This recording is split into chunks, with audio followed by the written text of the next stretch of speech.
I live in a small home in a fairly decent neighborhood, and I also work from home. I have my office set up upstairs in a small room with my desk right by a window that faces the front of the house. I like being able to open it for fresh air or just having the view when the weather is nice. This all started as fall was just beginning, and I had my window open most of the day.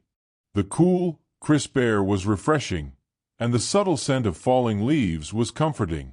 One regular weekday, around noon, I was busy working at my desk when I noticed something unusual out the window.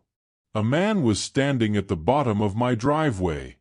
He wasn't walking past it, nor did he stop to tie his shoe or check his phone. He was just standing there, looking up at my house.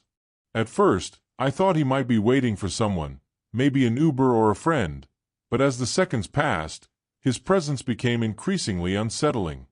I couldn't tell if he could see me through the window or if he was simply staring at my home itself. The moment I locked eyes on him, he turned and walked away without hesitation. I tried to shake off the feeling of unease. What else could I do? There wasn't really anything actionable about the situation. Maybe he was lost, or perhaps he had the wrong house. I continued working, occasionally glancing out the window, but I didn't see anything else suspicious for the rest of the day. The following day, I followed my usual routine.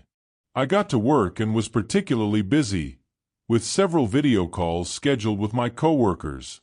During one of these calls, my attention drifted, and I found myself gazing out the window absent-mindedly. That's when I saw him again. He was in the exact same spot at the end of my driveway, looking up at my house just as he had the day before. This time, a cold wave of fear washed over me. It was undeniably creepy. Why was he back? Why was he staring? It was the kind of eerie moment that made my skin crawl. I must have been staring at him for a while because one of my coworkers asked if I was okay. I quickly shook my head, muttered an excuse, and tried to refocus on the meeting, but my mind was elsewhere. I kept looking back, but after about a minute, he was gone again. The rest of my workday dragged on. I couldn't stop thinking about the man. I tried to reason with myself. Maybe he was just passing through, maybe he lived nearby and was taking a break from a jog. But deep down, I knew something was off. After work, I went outside and walked around my driveway, trying to figure out what about my house could have caught his attention. Everything seemed normal, but then it hit me. My office window was clearly visible from where he had been standing. If he had been looking up, he could easily have seen me sitting there at my desk, watching him. The realization sent a shiver down my spine. That evening, I had a call with my brother and mentioned the strange encounters. He agreed it was weird but reassured me that it was probably nothing to worry about. Still, the unease didn't leave me.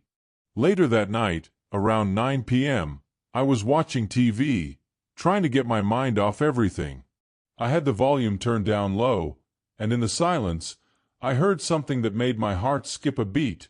Footsteps outside my house. I froze. The footsteps were slow and deliberate, moving towards my front door. Then they stopped. For a brief moment, there was complete silence. Then they walked away. I jumped up and ran to the door, peeking through the peephole. I could only faintly make out a shadowy figure disappearing down the road. My hands were shaking as I unlocked the door and stepped outside. That's when I saw it, a note taped to the door. It was short, but it sent chills down my spine. "Pat," answered the door. How did they know my name? What did they want? I slammed the door shut and locked it. My mind was racing. I called the police immediately. 2 officers arrived within 20 minutes. I explained everything, but there wasn't much they could do. They wrote it down and told me to call again if anything else happened. Their lack of urgency didn't ease my fears. That night, I barely slept. I lay awake in bed, staring at the ceiling, listening for any sounds outside. The thought of someone watching my house, knowing my name, and leaving that note was beyond unsettling. Every little creak and rustle made my pulse spike. Just before 2 a.m., a knock echoed through the silent house. I stopped breathing for a moment. The knock came again, slow, deliberate, rhythmic. I grabbed my phone and dialed 911 immediately. My hands were trembling as I whispered to the dispatcher, explaining what was happening. The knocks continued, eerily consistent. They never grew louder or faster, just steady. The dispatcher assured me that officers were on their way. As I waited, I moved carefully through the house, trying to get a better look at the door. I didn't dare open it. The knocking finally started to slow down. 15 seconds passed between knocks, then 30, then a full minute. By the time the officers arrived, whoever had been there was long gone. This time, the police took it more seriously. They said they would have a patrol car drive by my house for the next couple of weeks. Those weeks passed, and nothing else happened. The man never came back. At least, not that I saw. Months have passed now, and while everything seems normal, I can't shake the paranoia. I installed security cameras around my house. I always make sure my doors and windows are locked. I even started keeping a bat by my bed at night. But the worst part? One morning, about a month later, I checked my security camera footage and saw something that made my stomach drop. At around 3:30 a.m., the cameras caught a glimpse of movement. Someone was standing at the end of my driveway again, looking up at my window.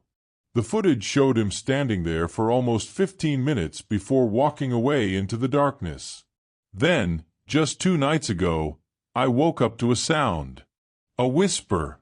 A voice. Just outside my window. My heart pounded as I lay frozen in bed, straining to hear. "Pat, answer the door." I haven't slept since. I don't know what to do. I don't know if he'll come back. But something tells me he's not done yet.